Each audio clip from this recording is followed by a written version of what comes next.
법원의 구속 취소로 석방돼 한남동 관저로 복귀한 윤 대통령의 향후 행보에 관심이 쏠립니다.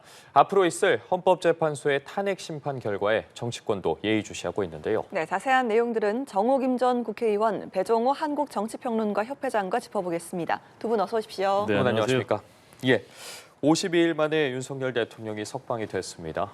두 분과 대담을 시작하기에 앞서 저희도 영상을 통해서 보여드린 것처럼 윤 대통령 어제 석방이 되면서 지지자들에게 직접 인사를 하는 모습도 있었고요. 이에 따라서 정치권에서도 여야 모두 입장을 내놨습니다. 어제 장면 전체적으로 어떻게 보셨는지 먼저 좀 여쭙겠습니다. 네, 윤석열 대통령에 대한 이제 법원의 보석 취소 결정 내려졌고 또 그리고 검찰이 즉시항고를 포기하면서 말씀하신 대로 윤석열 대통령 석방을 했어요. 그래서 이제 관저로 돌아갔는데 관저에서 들어가기 전에 지지자들 둘러싸여 있고 여기에 대해서 뭐 주먹을 불끈 쥐고 손을 흔들고 이런 모습들이 좀 상당히 좀 찹찹했어요. 마치 본인이 뭐 개선 장군 같았어요. 그래서 다시 이 12상 비상계엄 같은 그런 사태가 벌어진 것 아니냐라는 염려를 하는 국민들이 굉장히 많을 거예요. 저도 개인적으로 지금 상황이 어떻게 돌아가고 있나, 앞으로 또 어떻게 되느냐라는 그런 문의 전화, 우려의 전화를 많이 받았고요. 문제는 여야가 이번 이제 법원의 보석 취소 결정을 아전 인수격으로 해석을 하고 있다는 것입니다. 그리고 또 더욱더 앞으로 이제 탄핵 심판 그리고 또 내란죄 재판에서 자신들에게 유리한 결과를 끌어내기 위해서 선동에 가까운 그런 정치를 할 가능성이 굉장히 높기 때문에 더구나 장외에서 뭐 탄핵 심판 찬성과 또 탄핵 반대의 이 세력들이 더 격돌할 것 같아서 상당히 좀 우려스러운데, 이런 상황에서 전국 혼란을 조속히 매듭 짓는 길은 결국은 헌법재판소의 탄핵 심판이 신속하게 이루어지는 것이다. 그리고 또 내란죄 재판이 신속하게 이루어지는 것이다. 이렇게 말씀을 드리고 싶고요.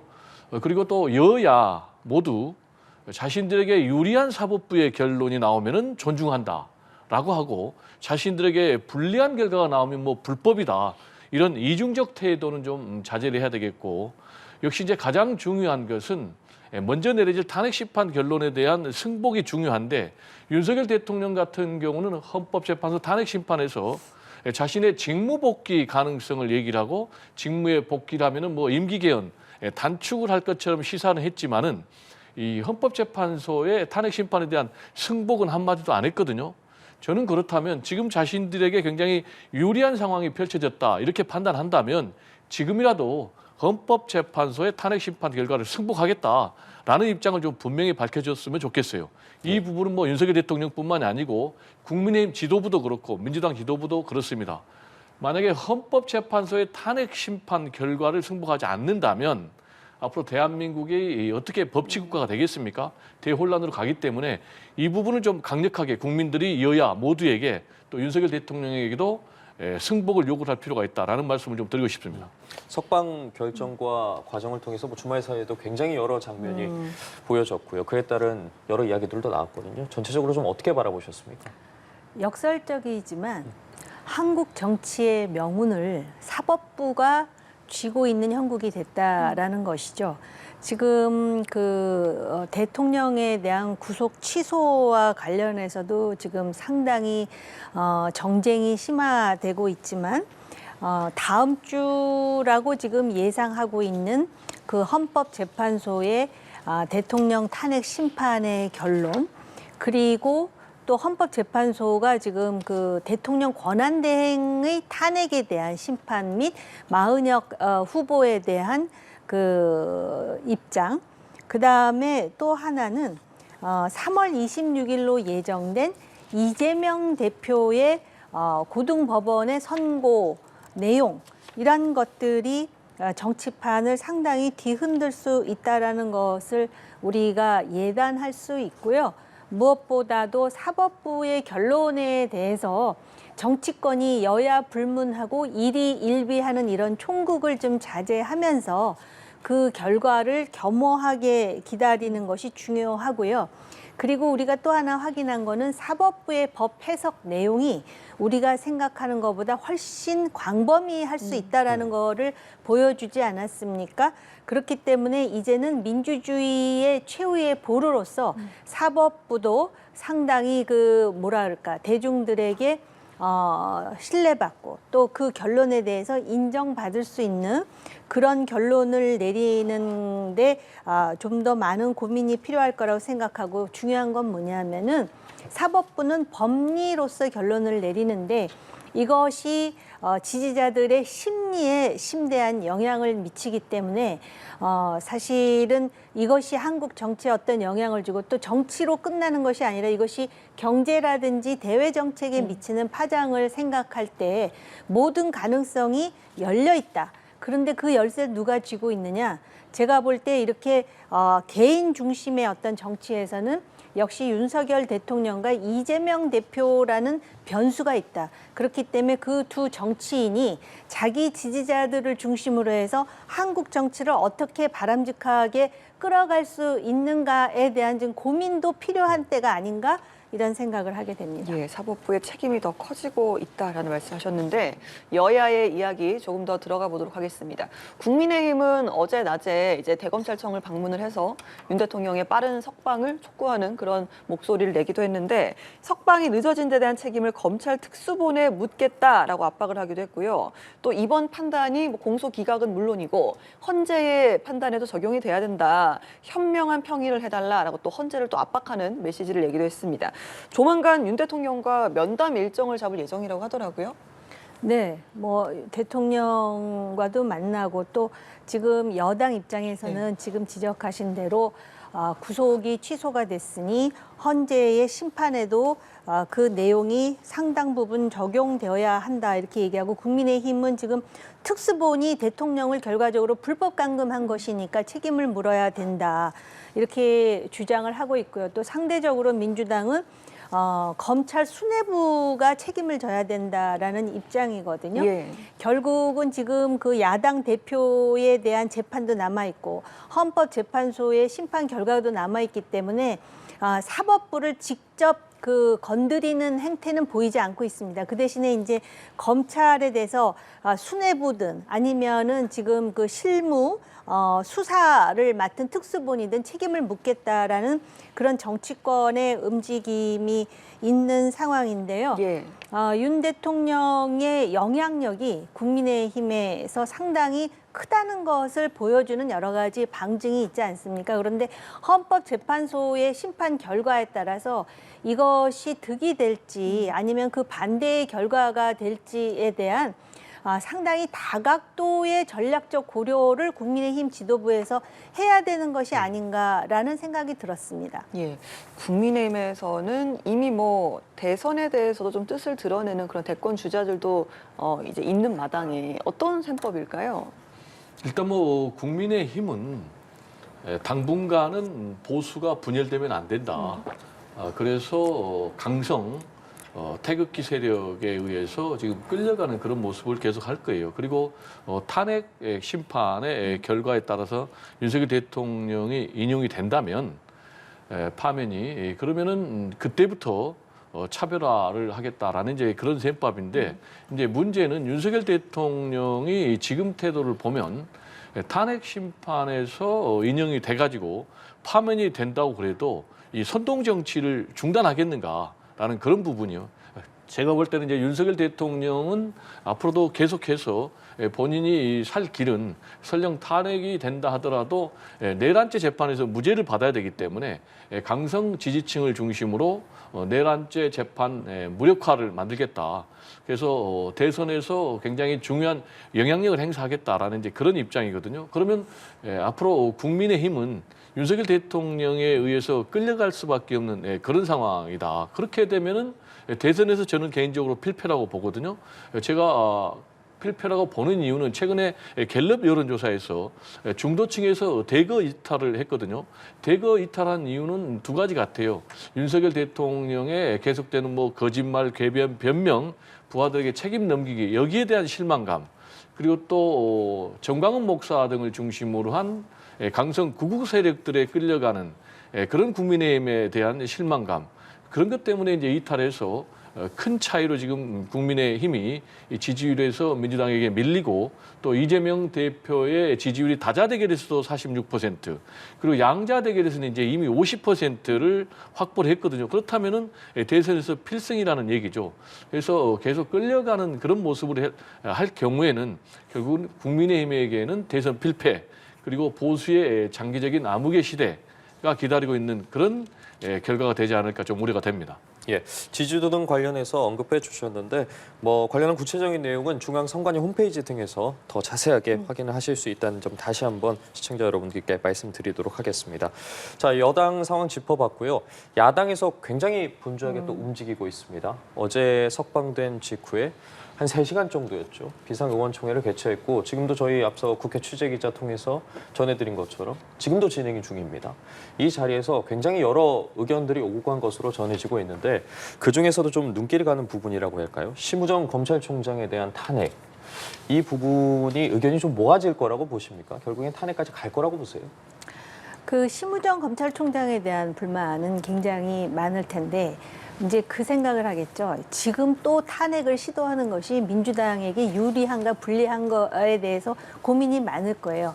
이 탄핵이라는 것도 결정적인 때에 그 한방을 하는 것으로서의 정치적 한방, 탄핵이어야 되는데 시도 때도 없이 탄핵을 한다라는 인식이 지금 국민들 사이에서 각인되고 있기 때문에 심우정 검찰총장의 문제 여부를 차치하고 탄핵을 남발하는 민주당에 대해서 과연 여론이 어떻게 움직일 것인가에 대한 고민이 있을 수밖에 없다. 그러다 보니까는 이제 철야 농성을 하고 그러는데 실제로 민주당은 거대 야당입니다. 제1당임에도 불구하고 간접 민주주의 또 대의 민주주의 체제 하에서 늘 국민 속으로 들어가서 지지자들의 편승하는 이런 태도에 대해서 과연 아까 말씀하신 중도층은 어떻게 생각할까 이런 부분을 봐야 되고요. 좀 본질적인 문제로 들어가서 이번에 이런 사달은 어떻게 보면 예정된 사달이었습니다.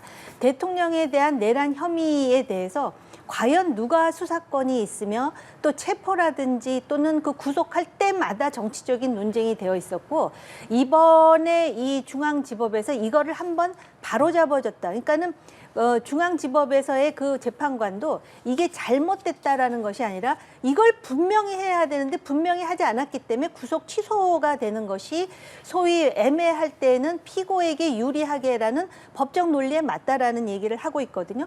근데 애초에 공수처를 만들 때부터 그리고 계엄이 선포되고 탄핵 과정 그리고 내란에 이르는 과정을 보면은 사실 상식적인 과정은 국회 차원에서 국정조사라든지 특검이 이루어지고 그다음에 뭐 민주당이 원하는 탄핵 절차를 밟은 다음에 내란죄에 대한 형사 조처 수수로 가야 되는데 굉장히 급하게 내란죄에 대한 형사 조처를 함으로써 결국 대통령이 구속 취소가 되는 이런 부분에 대해서 과연 민주당은 전혀 책임이 없는 것인가. 그래서 지금 국민들 입장에서는 이러한 대통령에 대한 상당히 그 서두르는 그래서 이러한 식의 어떤 그 문제가 생기는 정의 구현이 맞는 것인가 아니면은 이재명 대표의 그 사법 리스크에 대해서 그 선거법 위반인데도 불구하고 1심에서 2년 2개월이나 걸리는 지연된 정의 구현이 맞는 것인가에 대한 많은 생각을 하고 있거든요. 그리고 중도층은 과연 이 상황에서 어떤 입장을 보일 것인가.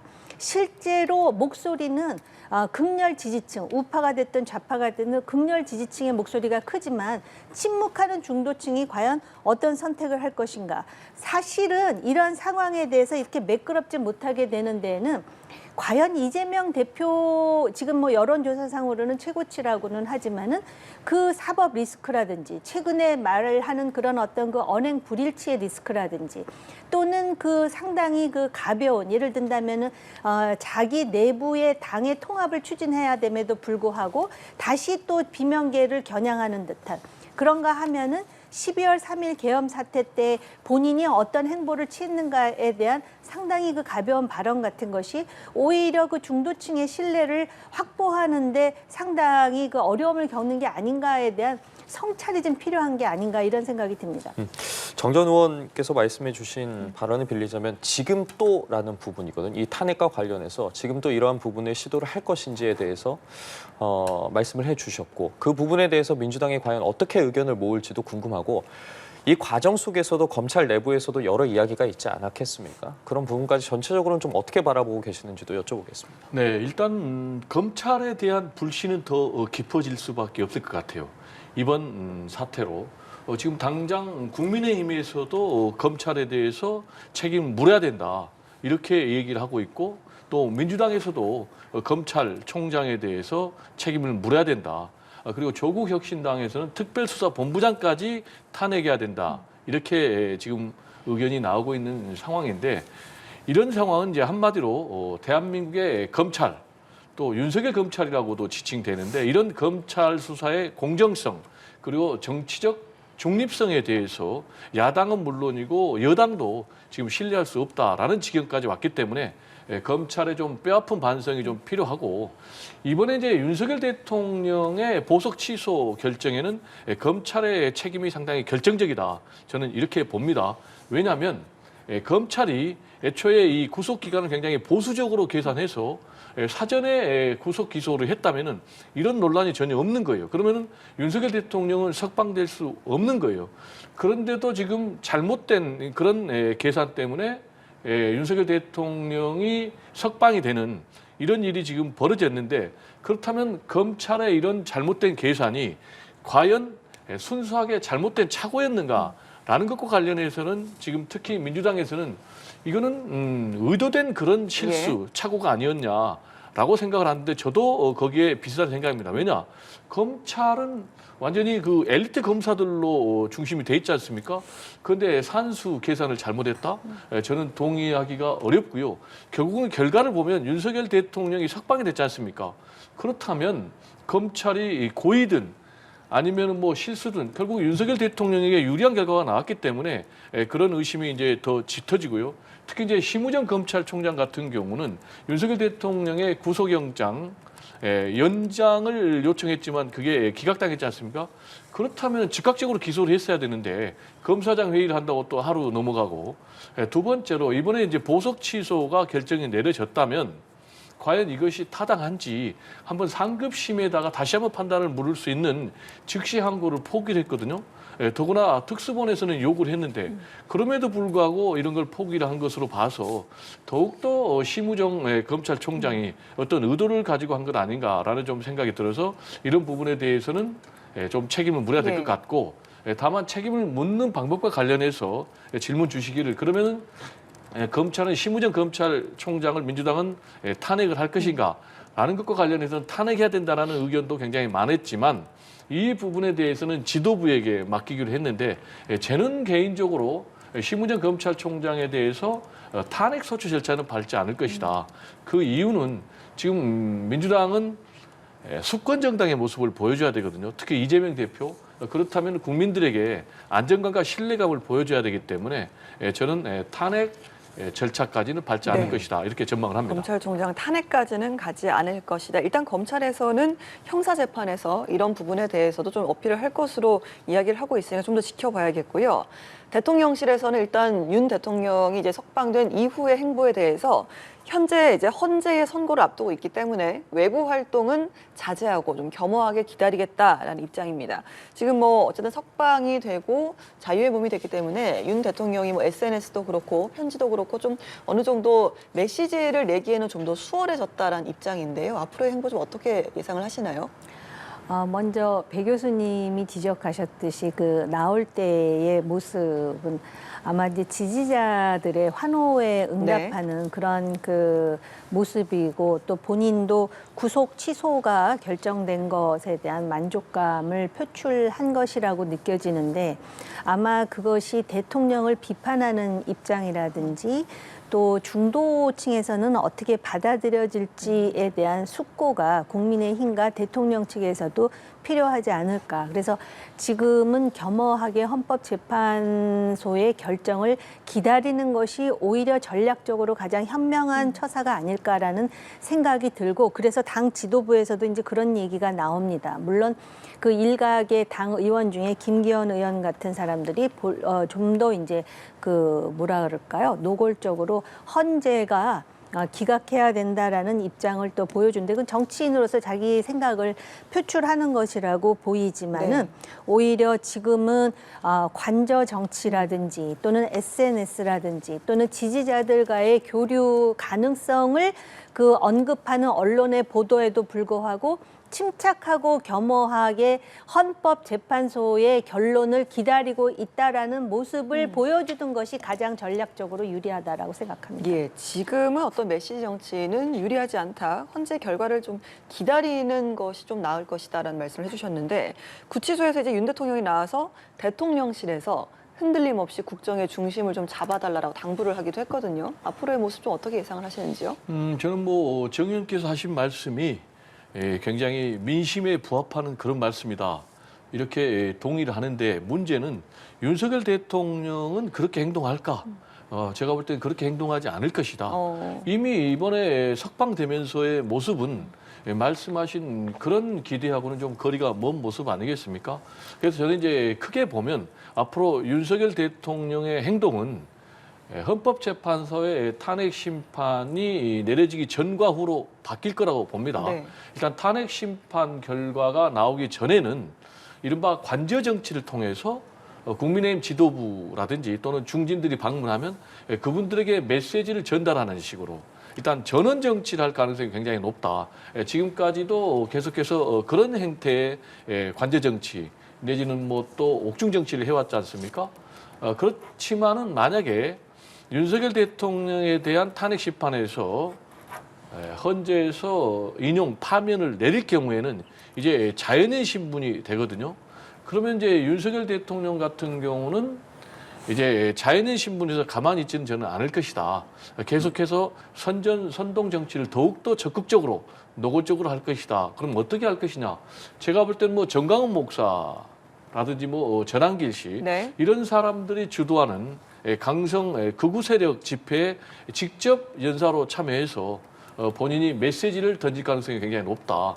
그렇게 되면은 윤석열 대통령이 조기 대선에 어떤 중심에 서서 국민의힘 플러스 보수 세력을 끌어가는 그런 역할을 할 가능성도 저는 배제하기는 좀 어렵다. 이렇게 생각이 됩니다. 예, 알겠습니다. 자, 이렇게 관련해서 여러 이야기가 나오고 있는데, 그렇다면 이와 별개로 이제 헌재의 탄핵 심판이 남겨져 있는데 과연 언제쯤 결정을 내릴 것이냐. 말씀해 주신 것처럼 여당 내에서도 기각해야 된다. 그리고 짚어주신 뭐 김기현 의원 나아가서 뭐 각하해야 된다. 이야기가 나오고 있는데, 이러한 부분들이 탄핵 심판 결정 선고 시기라고 할까요? 그 부분에 어느 정도나 영향을 미치고 또 언제가 될 거라고 보세요? 지금 평의 중이고요. 그 안에서 어떤 일이 벌어지고 있는지는 아무도 모르고요. 단지 언론을 통해서 많은 사람들이 추정만 할 뿐이고요. 그리고 이제 그 헌재의 심판이라고 하는 것은 형사소송법상의 어떤 그런 그 죄를 다루는 재판과는 조금 성격을 달리하는 것도 맞습니다.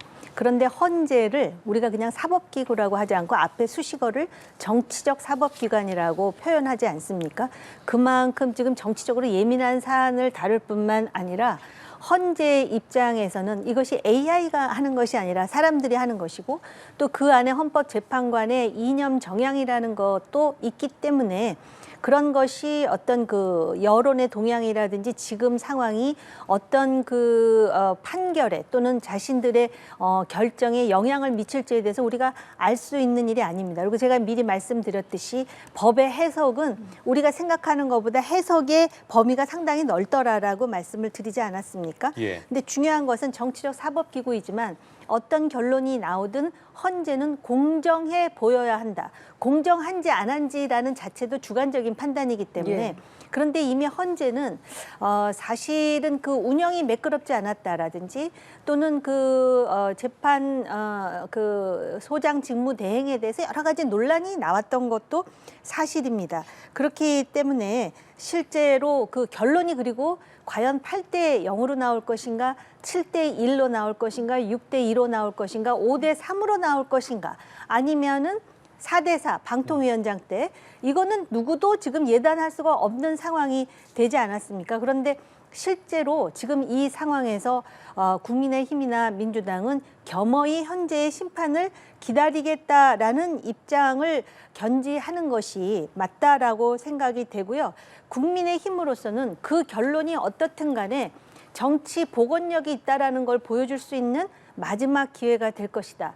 만약에 그 탄핵이 인용이 돼서 조기 대선이 가시화될 때 아까 교수님은 그렇게 되면은 조기 대선이 되면은 윤석열 대통령을 중심으로 해서 아마 국민의힘이 대선을 치를 것이다라고 예측을 하셨는데 그게 바로 민주당이 원하는 최고의 민주당 입장에서의 최고의 시나리오라면은 국민의힘은 오히려 그 반대의 시나리오를 개진하는 것이 국민의힘에 가장 전략적으로 유리한 상황이 되지 않겠습니까?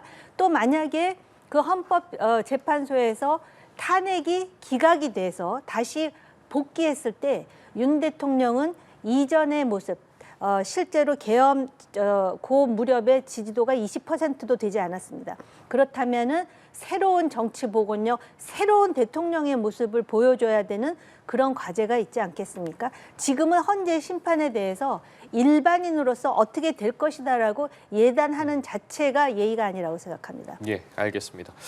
이르면 이번 주 금요일 14일에 선고가 나오지 않을까 이런 보도들도 이어지고 있는데 이번에 구속 취소가 좀 선고 기일에 영향을 미칠 거라고 보십니까? 개인적으로는 어떻게 바라보고 계세요? 저는 이번에 구속 취소하고 헌법재판소 탄핵 심판하고는 전혀 무관하다.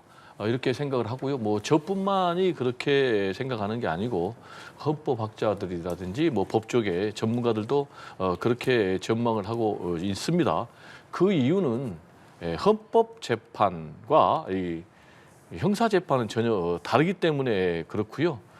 특히 이제 헌법재판, 탄핵심판은 중요한 것이 헌법을 위반했냐 안 했느냐라는 것이 중요한 판단의 기준이고요. 그리고 또 형사재판 같은 경우는 형법을 위반했냐 안 했냐 이 판단 기준이 다르고요. 성격도 지금 형사재판은 형벌에 초점이 맞춰져 있다면 탄핵 심판 같은 경우는 이제 징계 절차에 맞춰져 있기 때문에 일단 성격이 전혀 달라서 크게 영향을 미치지 않을 것이다. 그리고 두 번째로는 공수처의 수사권 논란이 있긴 하지만 지금 이번에 윤석열 대통령에 대한 탄핵 심판과 관련해서 헌재가 공수처 수사 기록을 지금 쓴 거는 거의 없다. 그리고 검찰과 경찰에는 이제 수사 기록을 요청을 했지만 공수처는 아예 요청을 하지 않았기 때문에 이번에 이제 석방 취소 결정에 영향을 미치지 못할 것이다. 자, 그렇다면 이제 두 가지가 제일 궁금한 대목 아니겠습니까? 탄핵 심판이 인용이 되느냐 안 되느냐. 네. 그리고 또 언제 되느냐. 저는 개인적으로 100% 인용이 된다. 이렇게 봅니다. 그 이유는 헌법 위반과 법률 위반이 있었다. 그리고 중대한 헌법 위반, 법률 위반이다. 이렇게 생각하기 때문에 저는 인용이 될 것이다. 이렇게 보고요. 그렇다면 이제 언제 이 탄핵 심판이 선고가 있을 것이냐라는 것과 관련해서는 지금 3월 14일이 굉장히 유력하게 지금 예측이 되고 있습니다. 지금 헌재 인터넷 홈페이지 가보면 3월 17일까지는 아무 일정이 없습니다. 예. 이 얘기는 3월 17일 이전에는 뭔가 확실하게 결정을 내겠다, 즉 선고를 하겠다라는 것으로 해석이 되고요. 그렇다면 우리가 언제 이 선고 날짜를 알 수 있겠느냐? 통상 헌재는 지금까지 2, 3일 전에는 선고 날짜를 공고를 했거든요. 예. 그래서 노무현 전 대통령 같은 경우는 선고기일 3일 전에 발표를 했고 그리고 또 박근혜 전 대통령 같은 경우는 2일 전에 발표를 했기 때문에 만약에 헌재가 제가 예상한 대로 3월 14일 날 선고를 한다면은 3월 11일쯤에는 선고기일 발표가 있을 것이다. 그래서 3월 11일 날 선고기일 발표가 없다면 탄핵 심판 선고는 더 늦어질 것이다. 예. 이렇게 전망이 됩니다. 알겠습니다. 3월 14일에 선고를 할 확률이 높고 또 100% 탄핵 인용을 또 자신을 하셨는데요. 이런 상황에서 오늘도 서울에서는 탄핵 찬반 집회가 열립니다. 윤 대통령의 석방이 보수층이 어떤 재결집에는 영향을 미치지 않을까. 그리고 또 혹은 여기에 위기를 느낀 탄핵 찬성 집회가 결집이 좀 더 강해지지 않을까 이런 전망이 나오고 있는데요. 두 분께서 어떻게 보시는지 먼저 듣겠습니다. 매우 자연스러운 추론이라고 생각을 합니다. 왜냐하면은 지금 그 보수 지지층, 진보 지지층이라고 얘기하셨지만 제가 볼 때는 윤석열 대통령 지지층, 이재명 대표 지지층입니다. 매우 네. 극렬합니다. 그렇기 때문에 어떤 동기로든 더 나올 것이고요. 그다음에 이제 탄핵과 관련해서 탄핵을 찬성하는 사람들 중에는 이 극렬 지지층에 속하지 않은 사람들도 있을 텐데 이분들이 이제 어떤 태도를 취하느냐도 우리가 지켜볼 문제고요. 민주당 쪽에서 3월 14일에 반드시 선고가 있을 것이다라고 지금 예정을 하고 있잖아요. 그렇게 되면 헌법재판소가 3월 14일로 계획하고 있다가도 할 수가 없는 현실적인 상황이 됩니다. 왜냐하면 아까 제가 말씀드렸잖아요. 헌법재판소는 무엇보다도 공정해 보여야 되는 것이 지금 최고의 과제 중에 하나가 됐는데 계속해서 3월 14일 날 선고할 것이다 그러면은 3월 14일로 하려고 예정하다가도 그런 불필요한 오해를 받고 싶지 않아서 네. 미룰 수도 있다라는 것을 지금 민주당은 고차원적으로 생각할 필요가 있다라는 생각이 들고요. 그다음에 지금 이렇게 대규모 집회를 하는 것에 대해서 각 당이 뒤에서 후원하든 아니면은 방기하든 이거는 바람직한 태도가 아닙니다. 그것을 바라보는 다른 나라에 의해서 우리나라의 국가 신인도와 우리나라의 정치적 안정성이 어떻게 평가되는지에 대한 그러한 고민이 있다면은 이런 것을 이렇게 부추기는 것은 사실은 양비론 같지만은 이거는 잘못된 방식이다라고 생각하고 아직까지도 침묵하고 있는 대다수의 상식 있는 국민들 그 사람들이 이번 판단의 중심이 되어야 된다라는 생각에 변함이 없습니다. 알겠습니다. 이 탄핵 찬반이 아니라 윤 대통령 지지 혹은 이재명 대표 지지 집회로 보인다라는 말씀하셨습니다. 어떻게 보세요? 네. 일단 저는 뭐 보수나 또는 진보나 민주당이나 국민의힘 지지층들도 다 나라를 생각하는 마음이 있을 것이다. 라고 좀 믿고 싶고요. 네. 그래서 나라를 생각하는 그 마음의 대로 저는 좀 행동을 해줬으면 좋겠고 특히 이제 물리적인 충돌은 절대 있어서는 안 된다라는 말씀 그럼요. 좀 드리고요. 그리고 보수든 진보든 이 사법부 자체를 부정하는 그런 행동이나 메시지를 내서는 절대 안 된다. 만약에 사법부의 권위와 신뢰가 무너지면 우리나라는 이제 완전히 무법 국가가 되는 거죠. 그래서 법치가 무너지면은 대한민국이라는 국가 공동체를 더 이상 유지할 수가 없다라는 걸 좀 늘 염두에 주셨으면 좋겠고요. 네. 그리고 이제 우리 의원님께서 헌법재판소는 공정도 해야 되지만 공정해 보여야 된다. 라는 그런 예. 말씀을 강조를 하셨는데 저는 그 부분에 대해서 개인적으로 공감을 합니다. 그렇다면 헌재가 공정해 보이도록 여야 정치권이 모두 노력을 해줘야 되는데 지금 국민의힘 지도부의 태도를 보면 어떻게 하든지 헌법재판소가 공정해 보이지 않도록 지금 훼손하는 데 앞장서고 있는 것 아닌가 이렇게 생각이 됩니다. 제가 이렇게 말씀드리는 구체적인 근거는 지금 뭐 문영배 권한대행이 이재명 대표 모친상에 조문을 안 갔는데도 조문을 갔다고 거짓말을 하면서 헌법재판소장 권한대행을 공격을 했지 않습니까? 예. 그리고 심지어는 뭐 음란물 사이트에 댓글을 달았다라고 얘기하는데 이것도 거짓말로 밝혀져서 이 대변인 논평에 대해서 사과까지 냈지 않습니까? 그러면 이런 거는 헌법재판소를 완전히 흔드는 것이다. 사법부를 흔드는 것이다. 더구나 이런 흔드는 데 앞장에 지금 집권당 보수의 그런 이제 지도부들이 있다는 것. 이런 부분은 좀 자제를 해야 되고 아까도 말씀드렸듯이 이제 헌법재판소의 판단은 곧 내려집니다. 그러면 여기에 대해서는 여든 야든 100% 승복을 해야 된다라는 말씀을 드리고 다시 한번 미리라도 저는 여야 모두 승복하겠다라는 메시지를 좀 내놨으면 좋겠습니다. 아니 예. 제가 10초만 예. 얘기할게요. 지금 말씀 말씀하십시오. 맞고요.